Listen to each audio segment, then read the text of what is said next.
first scale that you should learn on the violin? If you haven't met, hi, I'm Megan. I'm a violinist and teacher. I've been playing the violin for basically my whole life.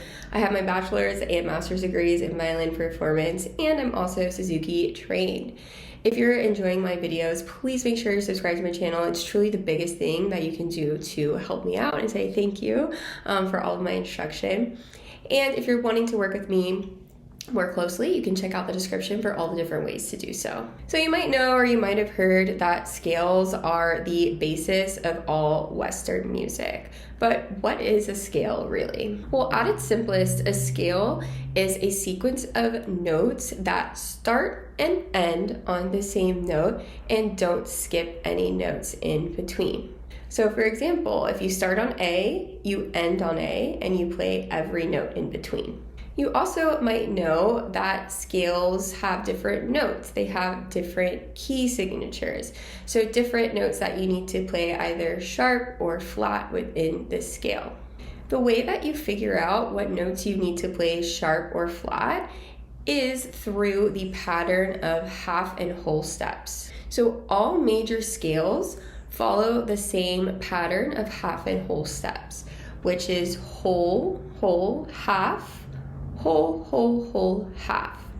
And if you're unfamiliar with half and whole steps, half steps are when the notes are right next to each other. So on the piano, it would be two keys that are right next to each other. And on the violin, it's two fingers that are right next to each other. Whole steps have one key in between. So on the piano, it might be two white keys with a black key in between. And on the violin, it's when two fingers are spread apart. So if you just remember that pattern, whole, whole, half, whole, whole, whole, half, you can start on any note and be able to play that major scale. You might also have heard me or other violin teachers, maybe your own private teacher, tell you that it's really important to practice scales.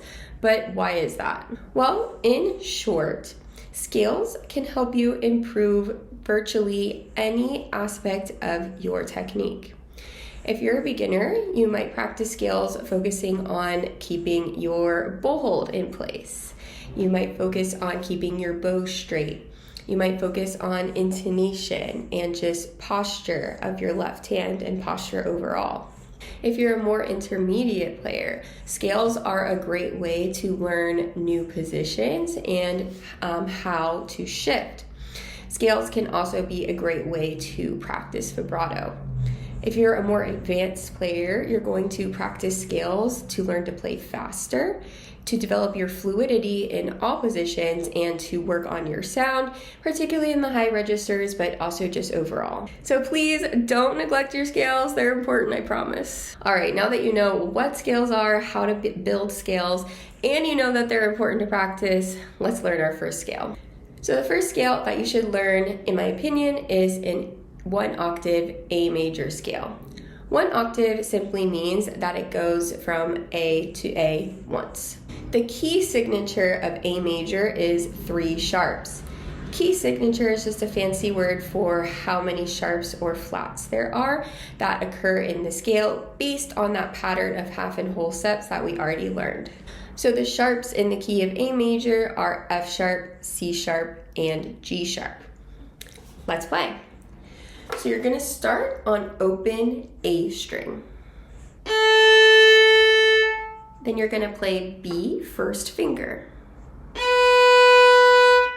Then you're going to play C sharp, high second finger. So your 1 and your 2 are a whole step apart. They are not touching. And then you're going to play D third finger. So your 2 and your 3 are a half step apart. They are touching. Then we're gonna lift all of our fingers and go to open E string. Then we're gonna play our first finger on the E string, F sharp. Then we're gonna play that high second finger on the E string, G sharp. And then third finger, A. That's the scale. Now we're gonna go back down. For 1 octave scales, I recommend playing the top note twice. So I'm going to play this A again. And you'll notice I kept my fingers down, right? So when I'm going down, all I have to do is peel them off. Take your third finger off to play G sharp. Take your second finger off to play F sharp. Take your first finger off to play open E. Now we're going to the A string and we're going to need to play third finger. You have 2 options here. You can either put all 3 fingers down at once or just third finger down by itself. Either one is completely fine. You're going to play D, third finger. C sharp, second finger. B, first finger. And open A. Good. Let's play it all together one more time. Ready, go.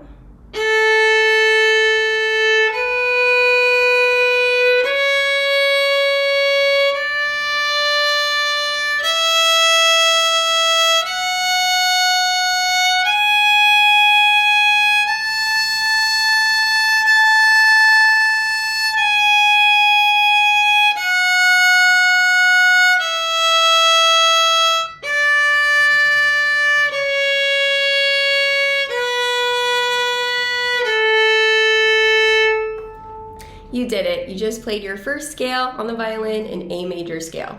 So this is the first scale that I teach my students for a number of reasons. One, it uses the A and the E strings, which are the same strings that are used in the first 7 songs of the Suzuki book.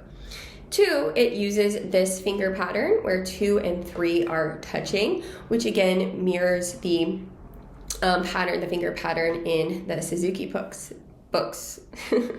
And 3, you can actually play this on all 4 strings. So if you did the same exact thing, but just started on the D string, so played D and A strings, it would be a D major scale. And if you did the same exact thing on the G string, so playing G string and D string, it would be a G major scale. So it's really like learning 3 in 1. So now you know how to play a scale on the violin. I'll leave the sheet music for this in the description that you can download for free if you're interested. Please make sure you're subscribed before you go, and thank you for watching.